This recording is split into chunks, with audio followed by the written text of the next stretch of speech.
Assalamualaikum warahmatullahi wabarakatuh. Bismillahirrahmanirrahim. Alhamdulillahi rabbil alamin. Wabihi nasta'inu ala umurid dunya waddin. Wassalatu wassalamu ala ashrafil anbiya'i wal mursalin. Sayyidina Muhammadin wa ala alihi wa sahbihi ajma'in. Allahumma faqihna fid din wa 'allimna at-ta'wil amma ba'du. Bismillahirrahmanirrahim. Mari kita melanjutkan ngaji kitab Al-Khulasah fi Usulil Fiqhi yang ditulis oleh Asy-Syaikh Muhammad Hasan Hitu. Sekarang kita akan menjelaskan tentang al-haqiqah dan al-majaz. Di pertemuan sebelumnya sudah dijelaskan bahwa al-kalamul arabi itu bi'tibari isti'mal terbagi menjadi dua. Pertama disebut dengan haqiqah, yang kedua disebut dengan majaz. Yang dinamakan haqiqah adalah isti'malul lafzi fi ma wudi'alahu, yaitu menggunakan lafaz sesuai makna aslinya.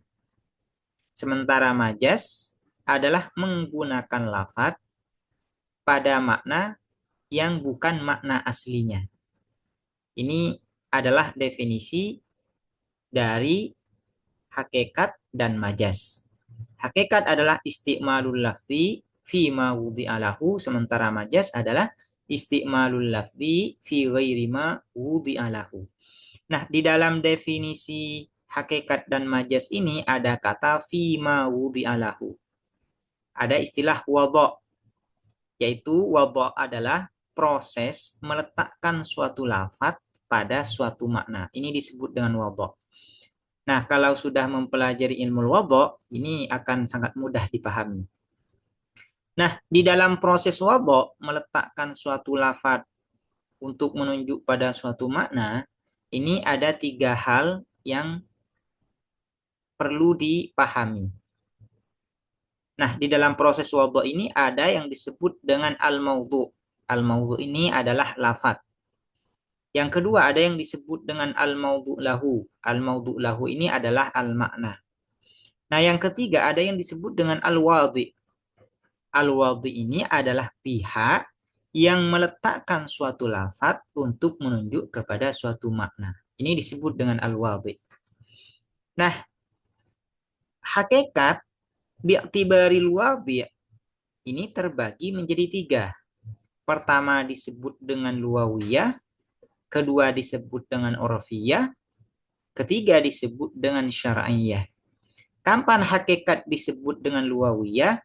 Yaitu apabila wadhi'nya, pihak yang meletakkan lafaz kepada suatu makna ini adalah ahlul lughah, ahli bahasa.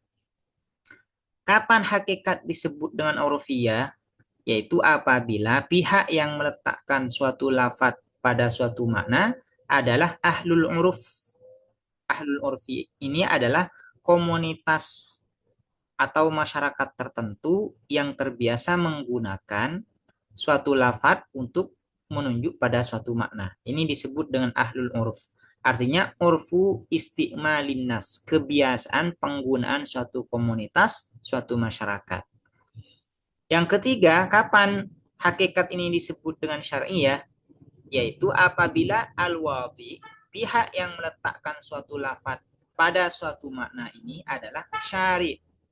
Apabila al-wadhi'nya adalah syari', maka hakikatnya disebut dengan haqiqah syar'iyah. Nah, ini yang akan dibahas pada pertemuan kali ini, yaitu tentang bagian-bagian hakikat. Aqsamul haqiqati ialah bagian-bagian al-haqiqah. Haqiqah ini adalah makna asli atau makna yang sebenarnya.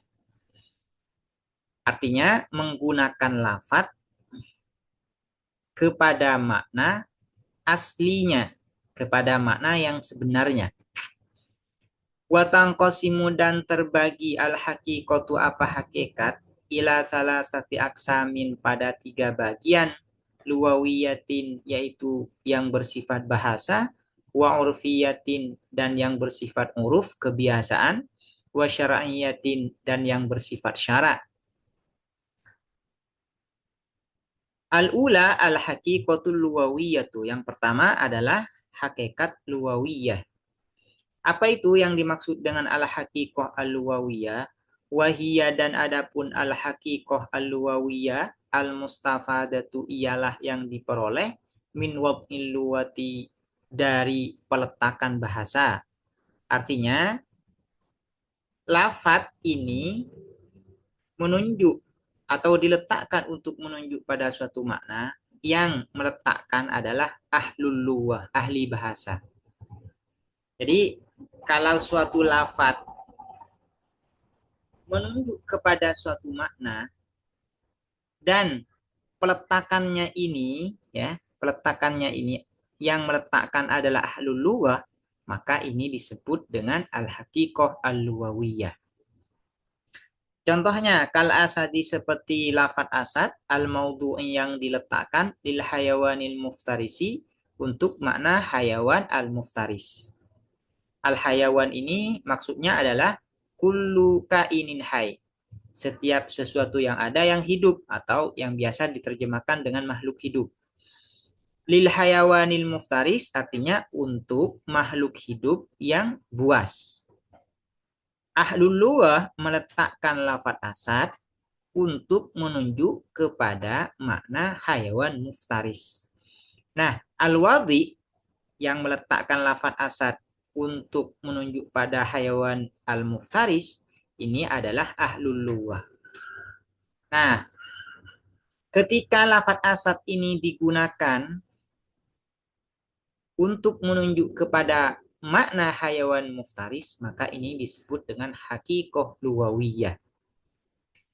Contohnya lagi, wad-dabbati dan dabbah, al-maudhu'i yang diletakkan, likul lima terhadap segala sesuatu yadibbu, yang berjalan apa ma, alal ardi atas bumi, min insanin dari manusia, wa tayrin dan burung, wa zahifatin dan binatang melata, wal hayawanati dan makhluk hidup, allati yang tamshi berjalan apa alati, ala arba'in atas 4 kaki.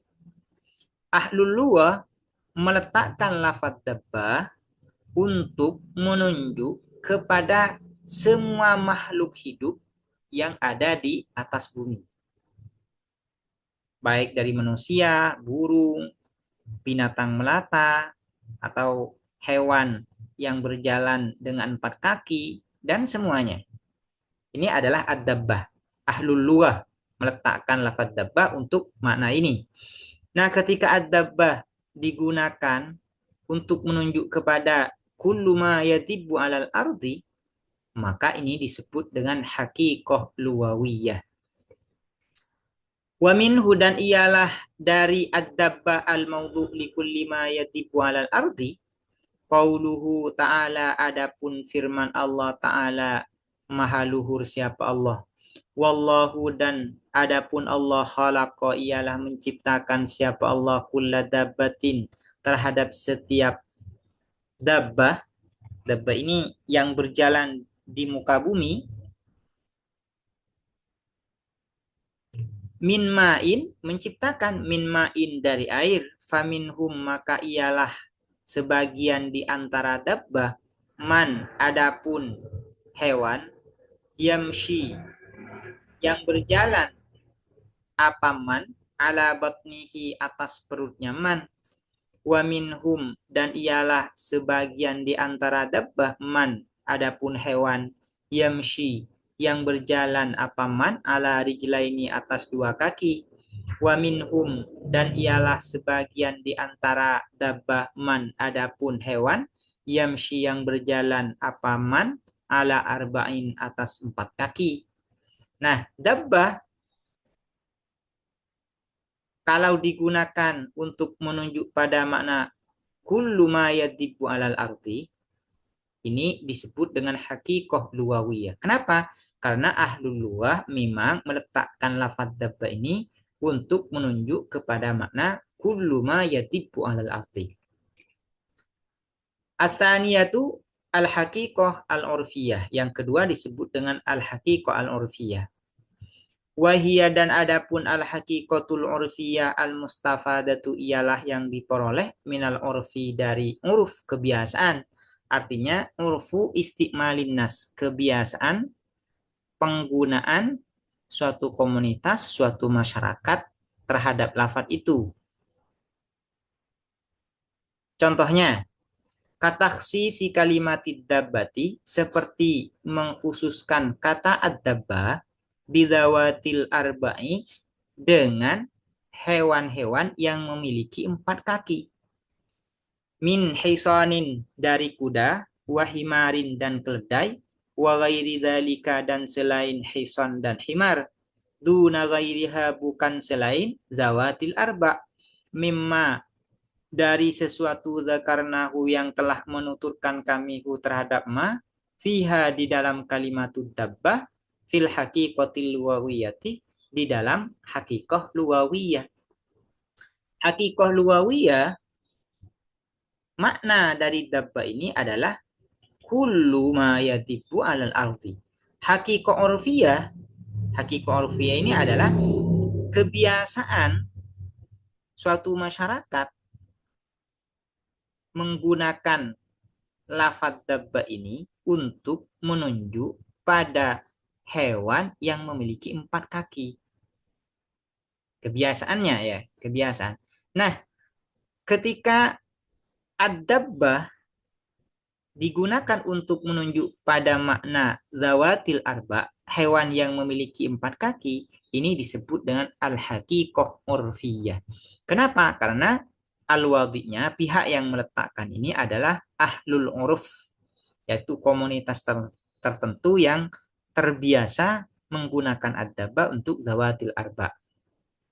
Nanti al-haqiqah urfiyah ini terbagi menjadi 2. Ada al-haqiqah al-urfiyah al-khassah dan al-haqiqah al-urfiyah al-ammah. Contoh al-haqiqah al-urfiyah ammah adalah ad-dabbah. Contoh al-haqiqah al-urfiyah khassah seperti istilah-istilah yang ada di dalam suatu disiplin ilmu tertentu. Misalnya di dalam ilmu nahwu ada yang disebut dengan fa'il, ada yang disebut dengan mubtada, ada yang disebut dengan khabar, ada yang disebut dengan maf'ul bihi. Ini merupakan istilah-istilah yang khusus di dalam ilmu nahwu. Dan ini istilah-istilah ini yang meletakkan adalah para ahli nahwu. Nah, ini disebut dengan urfiyah khassah. Kemudian yang ketiga, as-salisatu al-haqiqatu syar'iyyah. Wahia dan adapun al-haqiqatu syar'iyyatu al-mustafadatu ialah yang diperoleh minasyar'i dari syara'. Artinya pihak yang meletakkan adalah syari'. Contohnya kakalimati sholati seperti kata as-shalah. Fa innaha maka sesungguhnya as-shalah maudu'atun ialah diletakkan fil lughati di dalam bahasa likulli du'ain untuk segala doa.